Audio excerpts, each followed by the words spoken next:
All right, let's look at the calendar. We are talking about March 2026, specifically the holiday of Purim. Mm-hmm. Now, be honest. If you know anything about this holiday, what's the first thing that hits your brain? I'm betting it's costumes, maybe those triangular cookies, Hamantashen, yeah. and just, a general vibe of a carnival. It's usually pitched as the fun one where everyone makes noise. That is the standard operating procedure, absolutely. It's often categorized as a Bible drama, Right. a great story for kids, lots of cheering for the hero and booing the villain. Right. But the source material we have in front of us today, a text titled Purim 5786, a kingdom mandate for spiritual government, is, well, it's demanding we take those carnival goggles off completely. Yeah, this text hits hard right out of the gate. Mm. It basically argues that if you're approaching Purim for the vibes, you are missing the actual engine of the entire event. You're missing the point. It frames the holiday not as a pageant or a party, but as a high-stakes courtroom drama. It really reframes the narrative. Instead of just a story about a beauty queen saving her people, the source presents it as a case study in government. We're not talking about party favors. We're talking about legal decrees, spiritual protocols. And a very serious battle over authority. That was the immediate hook for me. Yeah. The source material claims this isn't a beauty contest. It's a conflict of laws. So our mission for this deep dive is to unpack this kingdom lens. We need to understand why the author thinks this specific holiday, Purim 5786, is actually a training manual for spiritual strategy in the modern world. And specifically for the year 2026. The source isn't just looking back at history for the sake of a history lesson. It's projecting forward. Yeah. It argues that Purim provides a template for how to handle existential threats. It's about understanding the mechanics of how a victory is actually engineered. Okay, before we get into the heavy strategy, and there is a lot of it, from legal theories to character archetypes, let's just ground everyone in the timeline. The source is very specific about the dates. Right. Let's get the logistics down. We are looking at Purim 5786. On the Gregorian calendar, that means Purim begins at sundown on Monday, March 2, 2026. Okay. And it runs until nightfall on Tuesday, March 3. That's the standard observation. But there's a little wrinkle for certain locations, right? Yeah. A different schedule. Yes. If you happen to be in Jerusalem or another ancient walled city, you're on the Shushan Purim schedule. Mm-hmm. That is observed the following day, starting sundown on Tuesday, March 3. The source highlights this distinction because, again, it's about following the specific protocol of the time and place. Okay, logistics noted. Monday night into Tuesday, for most of us. Now, let's get to the core argument. The text offers this one-sentence definition of Purim that sounded more like a Supreme Court ruling than a holiday greeting. It's intense. It defined Purim as the memorial of a moment where an authorized death decree was overturned by higher authority. That word authorized is the pivot point for this entire deep dive. It is. The source lays out a very specific progression. Threat, fast, petition, exposure, counter-decree, victory, and finally, memorial. The argument is that the danger in the Purim story wasn't random violence. It was legalized violence. And this leads to what I thought was the most provocative claim of the whole document. I underline this twice. The source says, hell loves legal language. It's a striking statement, isn't it? It is. Break that down for us. Why does the source insist on this legal framing for what we usually think of as a spiritual or, physical battle? Well, it's distinguishing between a mob and a government. If you look at the Book of Esther, the antagonist, Haman, doesn't just hire hitmen to go after the Jews in dark alleys. No. He goes to the king. He pays a massive sum of money into the treasury, effectively a bribe, but framed as revenue. And most importantly, he gets the king's signet ring. He writes a law. So the enemy's goal isn't just to cause pain. It's to authorize destruction. Exactly. He wants the law on his side. He wants the destruction to be state-sanctioned. The source argues that in the spiritual realm, attacks often follow this pattern. They seek to legalize hostility. Which creates a massive problem in the story. Under Persian law at the time, a decree sealed with the king's ring was irrevocable. It couldn't be erased. It couldn't be torn up. That's the lock on the door. So, if the bad guy has a legal right to destroy you, and that law can't be changed, how in the world do you win? That is the central tension of the book, and that is where the concept of kingdom reversal comes in. The source explains that while you couldn't erase the bad decree, the king had the power to issue a counter-decree. The new law. A new law that supersedes or neutralizes the old one. So it's a battle of legislation. You don't fight the law by breaking it. You fight it by making a new, stronger law. Precisely. The text says, God answers unlawful decrees with lawful counter-decrees. This is why the source is so hard on the carnival idea. If you think you're in a pageant, you'll just panic or perform. Right. But Esther, the heroine, had to enter a protocol. She had to generate a new law. The source lists her steps: consecration, courage, clarity, strategy, and finally, authorization. It's the difference between canon and protocol. I think for a lot of people, when they feel under attack, spiritually or even just in life financial trouble, health scares, the default is panic. It's emotional.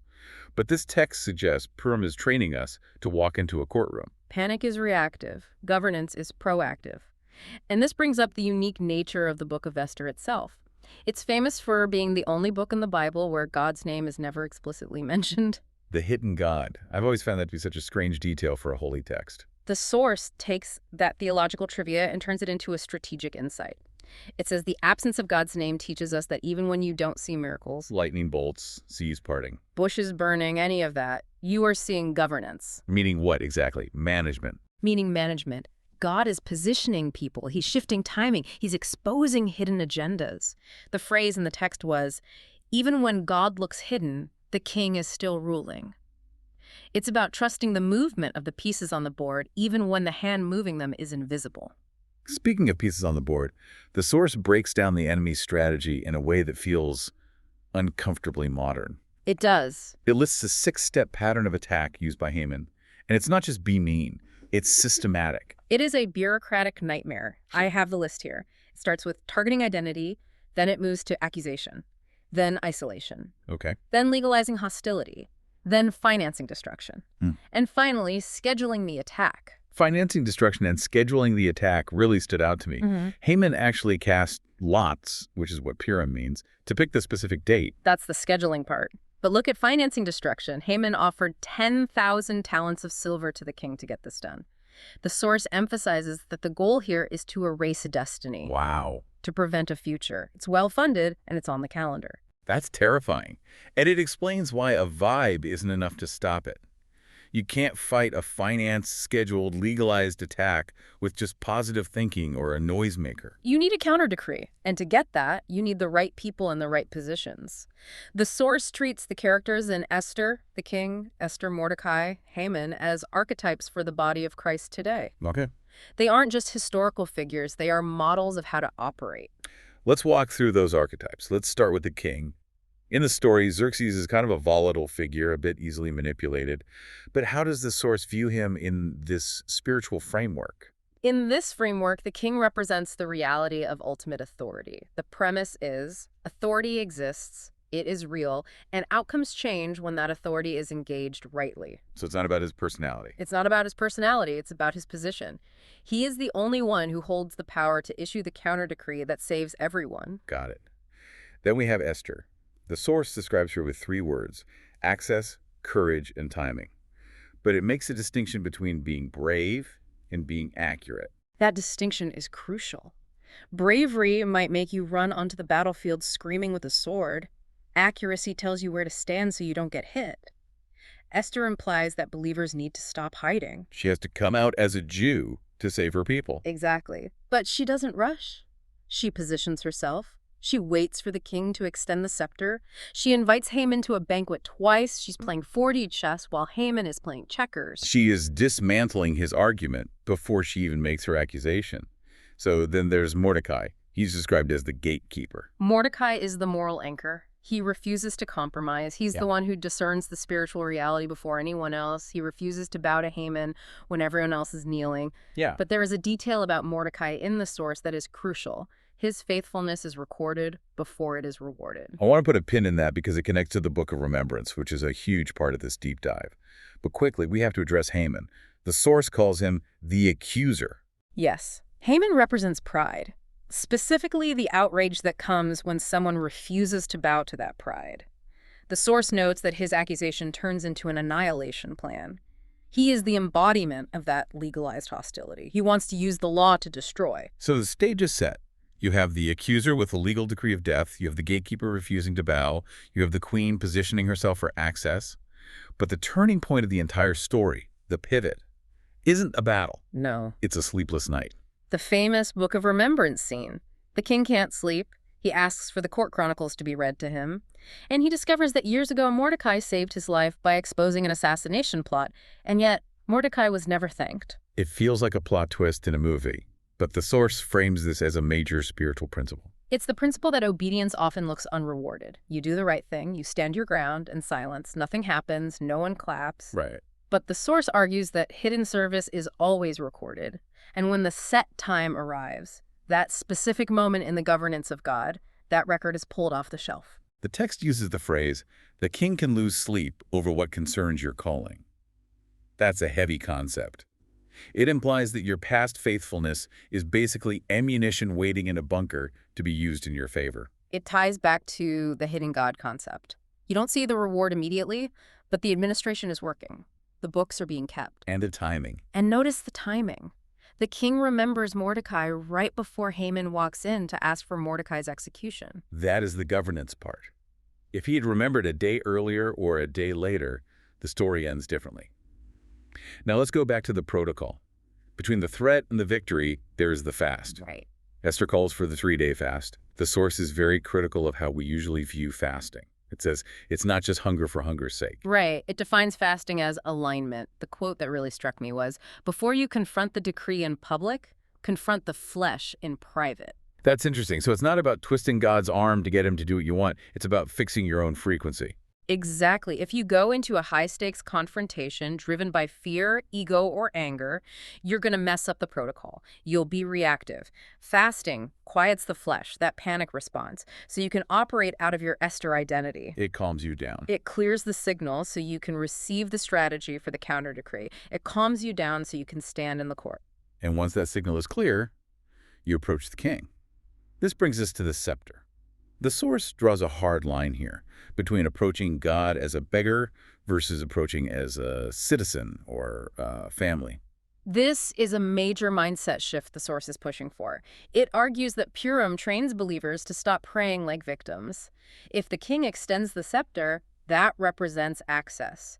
You are authorized to be there. You belong there. You don't beg for scraps, you petition for justice based on your relationship and your rights as a citizen of that kingdom. But access isn't a blank check for stupidity. The source warns, access without wisdom can waste an audience with the king. Yes. Just because you can walk into the Oval Office doesn't mean you should start shouting or making demands that don't make sense. You have to petition with precision. Right. Esther didn't just scream Haman is bad. She framed the issue in a way the king would understand as a threat to her life and, by extension, a threat to the king's own interests. She made the king's problem and her problem the same thing. So, taking all of this, the legal framework, the archetypes, the protocol, what does the source say this means for us? Specifically for the body of Christ, looking at Purim 5:7-8-6. It lists 3 major impacts. First, it breaks intimidation. It teaches you to look at a Haman, a threat that looks legally unstoppable, and say, I will not bow. It changes your posture. It changes your posture from fear to defiance. Second, it restores identity. Esther had to stop hiding who she was. The implication is that believers need to stop hiding their faith or values to fit in. You have to identify yourself to exercise authority. and the third one was governmental prayer. This is the practical application of the counter-decree. It means moving away from emotional warfare, just reacting to bad news on the news feed and drafting strategic petitions. It's more legal? It's about shifting from simply rebuking the enemy to petitioning the king for a specific righteous outcome. It's more legal, less theatrical. The source actually gives some very practical, actionable steps for honoring the holiday in 2026. It's not just about thinking these thoughts. It wants you to actually do something. It suggests sticking to the text. One step is simply reading the Book of Esther aloud, letting your ears hear the pattern of the story. It emphasizes the power of the spoken word. Another one is hosting a reversal meal. I like that concept. It sounds better than just dinner. It's eating with intent. It's a celebration of the king's rule. You are eating to celebrate that the death decree was overturned. You're acting out the victory at the table. It turns the table fellowship into a prophetic act. Absolutely. And then there's the component of giving. Yes. Giving in 3 directions. To one another, encouragement or gifts within your community, to the needy, an act of mercy, and toward kingdom purposes, funding righteousness. That mirrors the enemy's strategy, doesn't it? Haman finance destruction. So the counter move is to finance righteousness. Exactly. You are countering the finance destruction of the enemy with your own resources. It's putting your money where your decree is. The final practical step mentioned is making specific declarations. The source actually provides a list of them. Things like, I refuse the vow of intimidation, and every unlawful decree against my destiny is overturned. And in the context of this source, those aren't just affirmations you stick on a mirror to feel good. No. They are drafted counter-decrees. You are speaking into the air the reality you believe is legally yours by faith. You are closing the loop on that legal process we started with. You are exercising the authority of the counter-decree. It really changes the flavor of the holiday. It moves it from a retrospective, look what happened back then, to a present tense, here's how we operate now. That's the core message. Purim isn't a history lesson. It's a manual on governance. It tells you that when you face an existential threat, you have a protocol. You fast to align. You stand with the courage of Esther. You refuse to compromise like Mordecai. And you appeal to the highest authority to release a counter-decree. And the result isn't just survival. The source emphasizes that the end game is joy. Joy as a weapon. That's the phrase. The holiday ends with joy becoming a memorial. That testimony of victory becomes a permanent record that future generations can look back on. It proves that the kingdom reversal is possible. It's proof of concept. So for the listener looking ahead to March 2026, the takeaway is pretty clear. Don't just look for a costume. Look for the decree that needs overturning in your own life. Absolutely. The question the source leaves us with is, where are you facing a decree of limitation? Where is there a Haman standing in the way of your future? And are you trying to fight it with panic, or are you ready to draft a lawful counter-decree? That is the question to sit with. If negative situations are often authorized, as the source claims, then we have the agency to seek the higher authorization that overturns them. It's about taking up that scepter and knowing how to use it. And remembering that even if the answer is delayed, the books are being kept. The sleepless night is coming. A fascinating and frankly much more serious look at Purim 5786. Thanks for walking us through the legalese of the spiritual realm. My pleasure. It's a powerful mandate. And to you listening, thanks for diving deep with us. We'll see you on the next one.